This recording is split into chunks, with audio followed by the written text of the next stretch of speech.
গোরক্ষা গরু রক্ষার নামে পরিচিত একটি আন্দোলন আজ তা পরিণত হয়েছে এক ভয়ঙ্কর অস্ত্রে।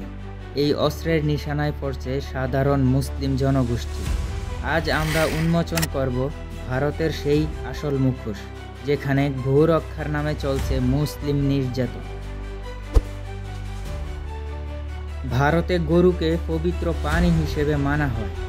বহু হিন্দু গরুকে মা বলে মানে, কিন্তু ধর্মীয় বিশ্বাস যখন ঘৃণার পাত্রে পরিণত হয়, তখন তা সমাজের জন্য হয়ে ওঠে বিষাক্ত।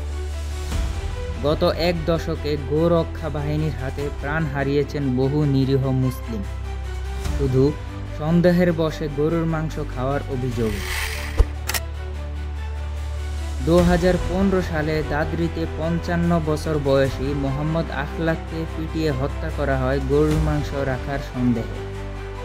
2017 সালে ঝাড়খণ্ডে আলিমউদ্দিন আনসারিকে পুড়িয়ে মারা হয় প্রকাশ্যে রাস্তায়। 2021-এ রাজস্থানে পেহেলু খানকে হত্যা করা হয় গরু পরিবহনের অভিযোগে। এসব ঘটনার একটিতেও দোষীদের কঠোর শাস্তি হয়নি, আর হবেও না। যেখানে রাজ্যের দায়িত্ব নাগরিকদের নিরাপত্তা নিশ্চিত করা, সেখানে প্রশাসন নীরব দর্শক। অনেক রাজ্যে গরু কুরবানি নিষিদ্ধ, অথচ মানব হত্যা নিয়ে যেন কারো কোনো মাথা ব্যথা নেই, কারণ তারা মুসলিম। দোষীরা প্রকাশ্যে বুক ফুলিয়ে ঘুরে বেড়ায়, তারা আবার রাজনীতি থেকে প্রশংসাও পায় এবং মোটা অঙ্কের একটা পেমেন্ট পায়। মুসলিমরা আজ আতঙ্কে। গরুর গুজব ছড়ালেই প্রাণ নিয়ে শঙ্কা। হাটে গরু কিনতে গেলে, পথে গরু পরিবহন করলে, এমনকি বাড়িতে মাংস থাকলেও এখন আতঙ্ক তারা করে বেড়ায়। ভারতে এভাবেই সংখ্যালঘুদের অস্তিত্ব মুছে ফেলতে চায় হিন্দুত্ববাদীরা, অথচ তারাই আবার সংখ্যালঘুর অধিকার নিয়ে কথা বলে। ব্যাপারটা খুবই হাস্যকর। এবার আসি আন্তর্জাতিক প্রতিক্রিয়া ও মানবাধিকারের কথা।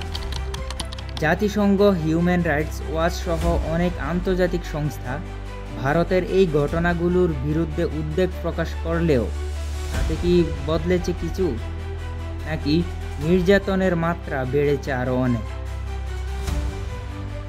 গোরক্ষার নামে যদি মানুষ হত্যা হয়, তাহলে সেটি কি ধর্মরক্ষা নাকি মানবতার বিরুদ্ধে অপরাধ?